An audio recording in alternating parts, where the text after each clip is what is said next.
बार कहते रहे कि ये जो चुनाव में पैसा बांटा जा रहा है, ये जो इलेक्शन जिस पैसे से लड़ा जा रहा है, वो 2023 खरीफ का बीमा क्लेम का पैसा है, जिसमें सरकार ने, जिसमें प्रशासन ने और जिसमें कंपनी के लोगों ने मिलकर के एक षड्यंत्र के तहत 350 करोड़ रुपए खाने का काम किया है।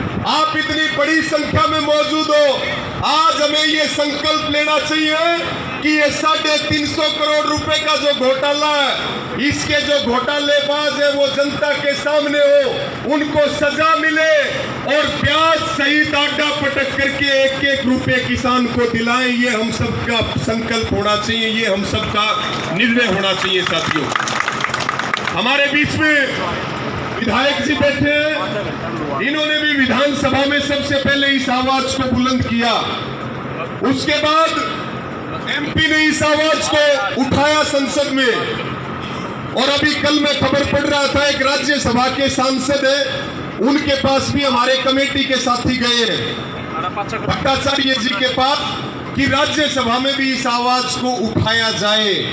मैं तमाम विधायक जी हो, सांसद हो और दूसरे भी जो हमारे प्रतिनिधि है, इसी जिले से एक कैबिनेट मंत्री है, एक राज्यसभा की सांसद है, भाई एक बार देखियो माइक की तारीफ भी मैं कर रहा है।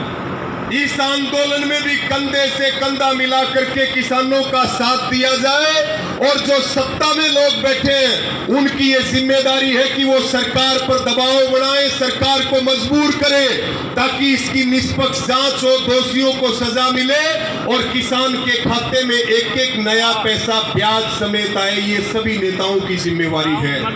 साथियों, अभी मुआवजा मिला, डॉक्टर साहब से मेरी बात हो रही थी कि लुहारू में केवल जो ओलावृष्टि का मुआवजा था वो 3200 किलो का, और बाडड़ा के अंदर केवल और केवल 5200 किलो का। यानी कि जिस आधार पे, जिस सर्वे के आधार पे हम बीमा क्लेम की लड़ाई लड़ रहे हैं, उसमें तो हमें मुआवजा मिल गया उसी सर्वे के आधार पे, और जिसमें हमें क्लेम मिला वहां हमारा जो है 300 करोड़ से ज्यादा मुआवजा अटका पड़ा है। सर्वे एक है, एक ही सर्वे है, उसी के ऊपर मुआवजा मिल जाता है। बीमा क्लेम के लिए हम आंदोलन कर रहे हैं और उसी सर्वे के आधार पे बीमा क्लेम मिल जाता है, मुआवजे के लिए हम लड़ाई लड़ रहे हैं। यानी कि सरकार के दोहरे मापदंड हैं। एक मैं सभी किसानों से ये और निवेदन करूंगा कि बहुत सारे किसानों को बैंकों की तरफ से फोन आ रहा है कि भाई आपका प्रीमियम हम वापस दे देंगे। आप में से भी कोई बैठा है यहाँ पर जो फोन आया, इन्होंने क्या किया, बैंकों ने प्रीमियम काट लिया लेकिन कंपनी को समय पे नहीं भेजा, उनकी पॉलिसी जनरेट नहीं हुई, और अब वो बैंक अपनी खाल बचाने के लिए किसानों को फोन कर रहे हैं कि भाई अपना प्रीमियम वापस ले लो और एप्लीकेशन के ऊपर साइन कर दो। आज इस धरने के माध्यम से आपको यह भी निवेदन करेंगे, हमारा काम था प्रीमियम कटवाना, बैंक ने नहीं भेजा, वो गलती बैंक की है। किसान की फसल का नुकसान हुआ है, क्लेम देना पड़ेगा, अगर कंपनी नहीं देगी तो बैंक देगा। ये बात बैंक वाले भी कान खोल करके सुन ले।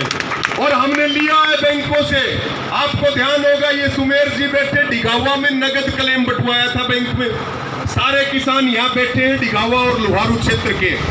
इसलिए साथियों, ज्यादा समय ना लेते हुए मैं अंत में एक अपील और निवेदन करूंगा, और हमारी आज बड़ी संख्या में सब किसान, नौजवान सभी आप आए हैं। लगभग 16 जुलाई से हम बैठे हैं और हमारी सभी कमेटी के साथी हैं, सभी हमारे सम्मानित नेतागण हैं।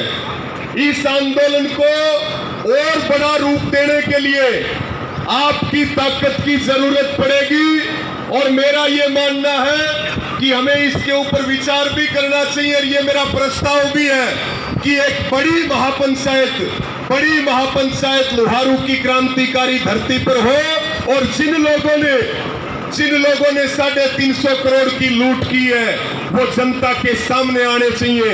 ये जो सेमा कंपनी है, ये अजय मिश्रा टेनी जिसने किसानों पे गाड़ियां चढ़ाई थी, ये उसी के रिश्तेदार की कंपनी है, और ये जो पूर्व मंत्री है, मैं तो कोई कहते हुए शर्माता भी नहीं हूं, इसी का बेटा इसके अंदर पार्टनर है और इन्होंने मिलकर के इस घोटाले को अंजाम दिया। या तो भाई पीछे दे जाइए, नहीं तो इलाज करेंगे। सीधी सीधी बात है, कान खोल करके सुन लो।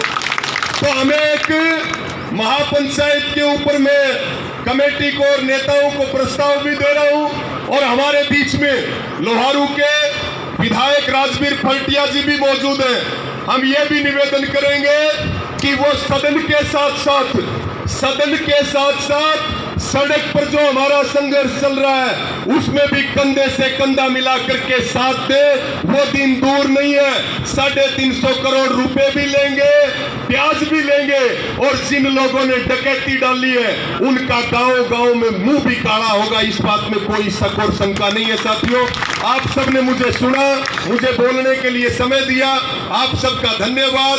और ये हमारा बिल्कुल तय है कि जब तक हम जीत नहीं जाएंगे तब तक हम घर लौट करके नहीं जाएंगे, चाहे हमें जो भी फैसले लेने पड़े। 2 नारे अब मेरे साथ लगा दो, और अब की बार नारों की आवाज भिवानी तक जानी चाहिए। आदमी गड़ा है, नारा थोड़ा लगे भाई। चंडीगढ़ और दिल्ली ताए के नारे लगा दो भाई एक बार। किसान मजदूर एकता जिंदाबाद, आवाज दो।